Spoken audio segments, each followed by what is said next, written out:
22,20,577 कुणबी प्रमाणपत्र मराठा समाजाला वाटली गेली. 22,20,577 आणि आता उरली सुरलेली चॅलेंज झालेली प्रमाणपत्र त्यांना रेग्युलर करून घ्यायची आहेत. म्हणून मनोज जरांगे 29 तारखेला उपोषणाला बसणार आहेत. अरे देऊन टाका ना मग ओबीसीचं आरक्षण.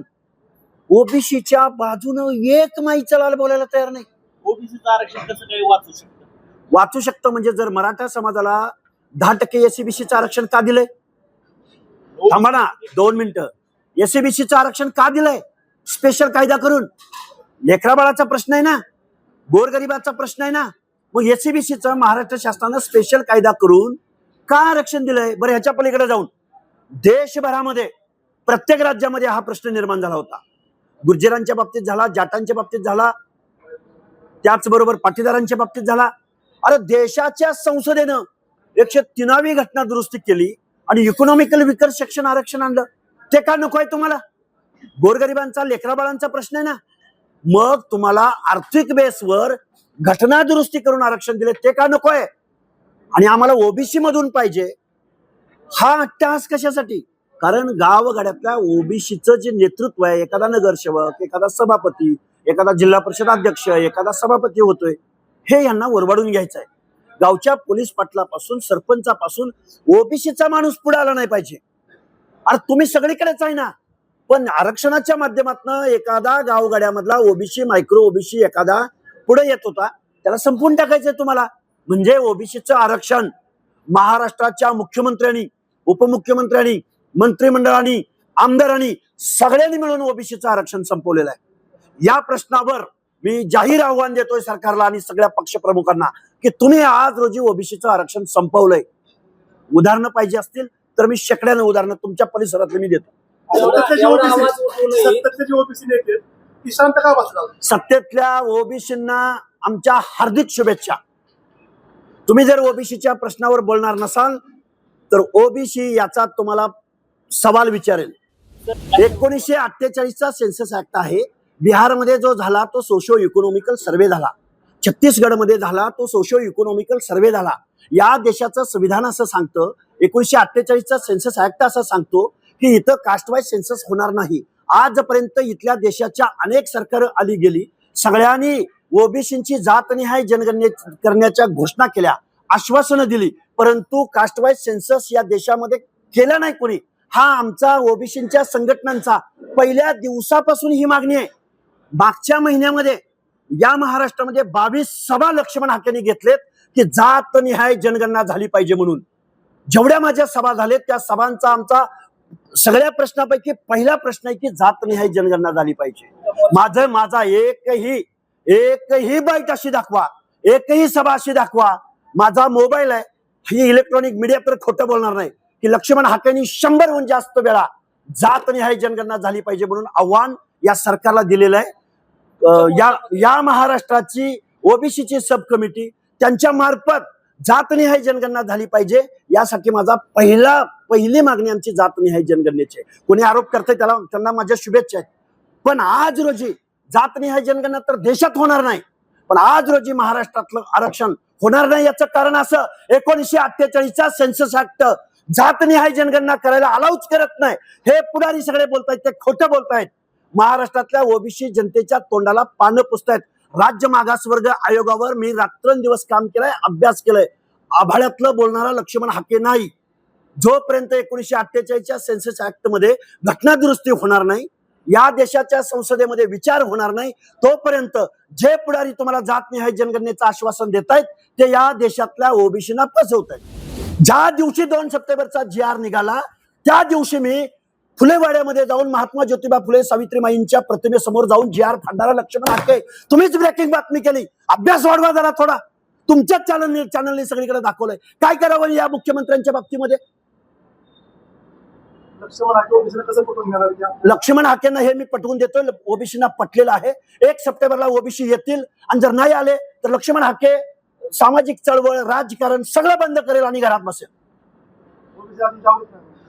अरे ओबीसी जागृत असता, ओबीसीला कळलं असतं ह्यांची काय माय व्याली ओबीसीचं आरक्षण संपवायला. एक आमदार माईका लाल बोलत नाही. सुप्रिया सुळे देशामध्ये पोपट्यासारखं मिठू मिठू मिठू मिठू बोलतात.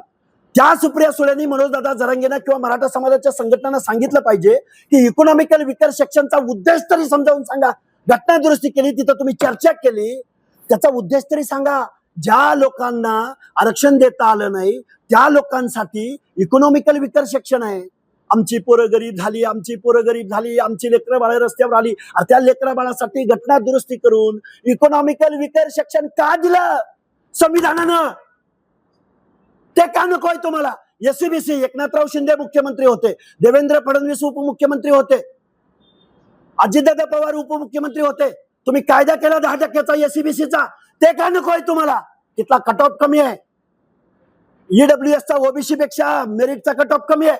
ते का नकोय? कारण गावगड्यातला ओबीसी एखादा नेता तयार व्हायला लागलाय, त्याला मातीत गाडण्यासाठी मनोज जरांगेला ओबीसी मधलं आरक्षण पाहिजे. त्यांना शिक्षण नोकऱ्याचं अक्कल थोडी जरी असते, कुठल्याही इंजिनिअरिंग कॉलेजचा कट ऑफ काढा, कुठल्याही नोकरीच्या एंट्री पॉईंटचा कट ऑफ काढा, त्या कट ऑफ मध्ये ओबीसी पेक्षा कमी मेरिट लिस्ट ही ईडब्ल्यूएसची आहे आणि एससीबीसीची आहे. तरी सुद्धा तिथून त्यांना नको आहे, त्यांना ओबीसी मधून पाहिजे. कारण गावगाड्यातल्या पोलीस पाटलापासून सरपंचापासून ओबीसीची माणसं मातीत गाडण्याचं काम आहे. आता मग एवढं जर ओबीसीच्या लोकांना कळत नसेल तर ओबीसीच्या लोकांना सुद्धा माझा साष्टांग नमस्कार. तुम्हाला असं वाटतंय का की मराठा आरक्षणाचा आणि ओबीसीचा आरक्षणाचा वाद केलाय, परंतु याच्यावरती राज्य सरकार कुठेतरी स्वतःची पोले बाजू घेतं? राज्य सरकार पोलीस सोडावं. राज्य सरकारनं घटना पायदळी तुडवली. राज्य सरकारनं 300 350 जातींच्या हक्क अधिकाराचं संरक्षण केलं नाही. मी आता तुम्हाला उदाहरणं सांगितली. त्या सातारा जिल्हा परिषदेच्या अध्यक्षपदी ज्या आमदाराच्या पत्नी शिंदे बसल्या किंवा दौंड मधल्या नगराध्यक्षपदी दुर्गादेवी जगदाळे बसल्या, त्यांच्या स्पर्धेमध्ये एक नाभिक समाजाचा मुलगा, नाभिक समाजाची व्यक्ती तिथं उभी होती. ती नाभिक समाजाची व्यक्ती जी मागास आहे, जिच्या बाबतीत सामाजिक दुजाभाव इथं शेकडो वर्ष झालाय, ज्यांचं प्रतिनिधित्व इथल्या व्यवस्थेमध्ये नाही, ज्यांना हीन दर्जाची वागणूक इथल्या व्यवस्थेने दिली, त्या माणसांचं प्रतिनिधित्व त्या दुर्गादेवी जगदाळेंनी, त्या सातारा जिल्हा परिषदेच्या अध्यक्षांनी, कोल्हापूरच्या महापौर निकमानी, त्याचबरोबर पिंपरी चिंचवडच्या त्या रवी लांडगेनी हे सामाजिक मागासांचं जात चोरून ओबीसीचं दाखलं काढून या ओबीसीचे अधिकार लुबाडले का नाही लुबाडले ते सांगा. काय सांगू तुम्हाला? अजून कसं राहिलंय म्हणून सांगू ओबीसीचं आरक्षण? काही बोलतात राव लोक.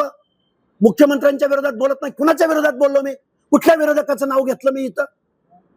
ओबीसी आरक्षणासाठी एवढं जीवाचं आकलन कांडव लक्ष्मी नाके करतायत, राज्यभर पायपीट करतायत.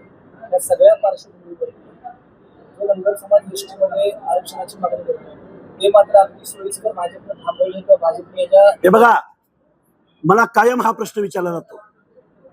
मला जाणीव आहे मी धनगराचं पोरग आहे, मेंढपाळाचं पोरग आहे, पण या ओबीसी मध्ये 27% 3.5% आरक्षण एनटीसी अंतर्गत धनगर समाजाला मिळतं.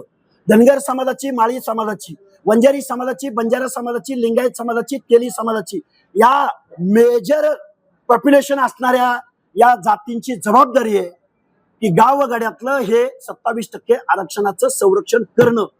आणि ती जबाबदारी एक राज्य मागासवर्ग आयोगाचा माजी सदस्य म्हणून, संविधानाचा, सामाजिक न्यायाचा थोडाफार अभ्यास आहे म्हणून आतड्या तुटोस्तवर महाराष्ट्राला समजावून सांगतोय. पण महाराष्ट्राचे मुख्यमंत्री ऐकायला तयार नाहीत, उपमुख्यमंत्री ऐकायला तयार नाहीत, विरोधक ऐकायला तयार नाहीत, मंत्रिमंडळात बसलेले 9 कॅबिनेट मंत्री ओबीसीचे ते ऐकायला तयार नाहीत.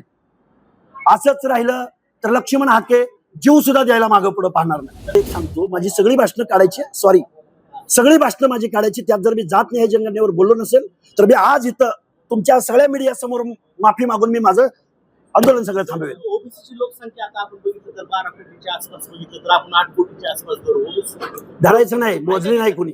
जनगणना झाली नाही म्हणजे जाती आहे म्हणजे आपण धरूच अंदाज धरू ऐकायचं. तर मला काय म्हणायचंय, ओबीसी एखाद्या गोष्टीला जर सत्तेवर गेला तर तो आपल्या जातीसाठी लढायचं विसरतो का? अहो, पक्षाचे मालक वेगळे आहेत. आम्हाला एक म्हणजे अहो तुम्ही उत्तर देताय का? प्रश्न विचारलं झालं की माझं ऐका ना. बोला की सर. डिबेट करायला लागलोय का आपण? प्रश्न विचारणं पत्रकाराचं काम आहे, उत्तर ऐका ना.